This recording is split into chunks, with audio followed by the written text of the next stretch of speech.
I am reading 12 Years a Slave, um, and this is actually the narrative version of the book. They also had the movie version of at Barnes and Noble, but I was like, I don't think so. I haven't watched the movie yet because I feel like you should always read the book first and then watch the movie because I feel like they dramatize it a little bit. Like every movie, book to movie adaptation, it's not the same. There's always something that they do that's like more dramatic than what it should be. But it's actually really good. I'm not gonna lie.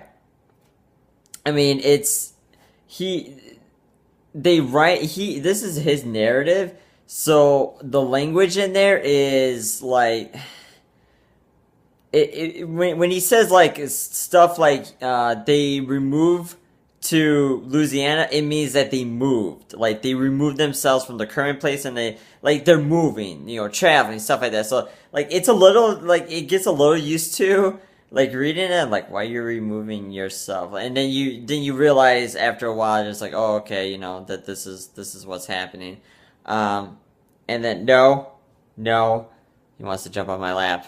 And so I actually found this book, not necessarily. I actually found a lot of books that I want to read on Goodreads.com, which is a pretty cool site. Totally not sponsored by them, but if you want to sponsor me, great. Um, and I actually found a lot of books there. You could check it out. Link would damn it. The link would be in the no.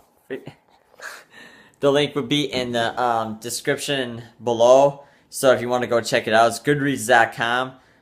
It's a pretty cool site. I found some books on there that I actually want to read, and you could check it out before you like buy them. You could look at reviews, how many stuff like a 5-star rating, what people say about it. So it's a pretty cool site. Come on, dude. Like, okay, every time he does this.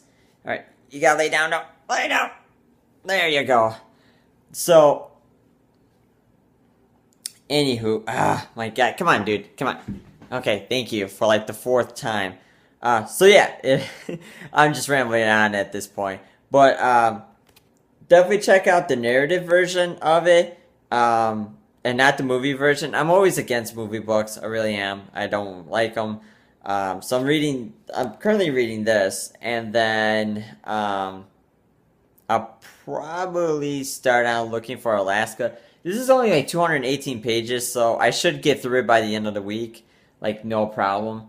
And then I could probably start out looking for Alaska, and hopefully I could finish that in like another week or two. And then I can start on The Interpretation of Our Dreams by Sigmund Freud, which that book, I'm just going to have to like casually read that book because I'm not going to finish it in like a couple of weeks. So I'm going to end up, hey, no. So I'm just going to have to end up, picking up a couple other books, which I do want to read.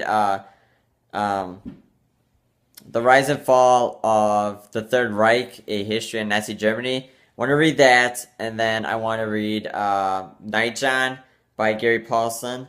And then there's the other book. I forgot. Oh, God, I wish I could remember the name. It started with an S, and it's the girl that was in Nightjon. She has her own book, and I don't remember the name of the book, but it's by Gary Paulson. If you look up Nightjon, it starts with an S. I know that, and I feel terrible because I don't really remember it. But yeah, those are some actual books that I'm going to read or that I am currently reading. So, when you live alone and you want to reserve electricity and stuff like that, I actually found myself reading more, which is kind of a weird concept to me. Because I never read, hey, no, I never read at home when I lived with my parents. I don't know why.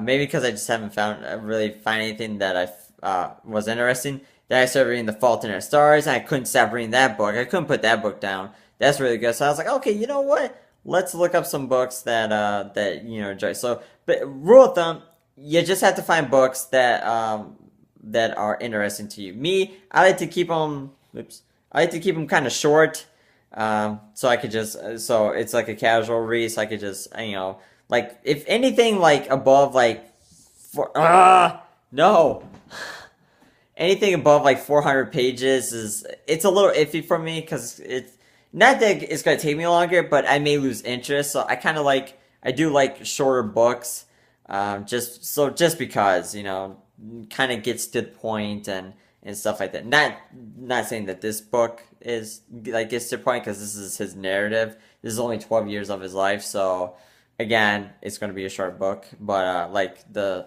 interpretation of our dreams, that book is like four like 600 or 700 pages. Like that book is long as fuck.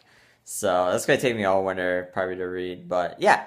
Uh, anyways, that's pretty much all that I have. And actually, comment down if leave a comment down below about what books you are reading or what books you want to read, and give me some suggestions about some new books that would be interesting that I may like. I'm kind of open up for anything, but again, kind of keeping them kind of short, under like 300 pages is kind of like my ideal like good range of where I like to keep it. But yeah, that's pretty much about it. And as always, I will catch you guys tomorrow because I don't know what we're gonna do, but we're gonna do something hopefully interesting.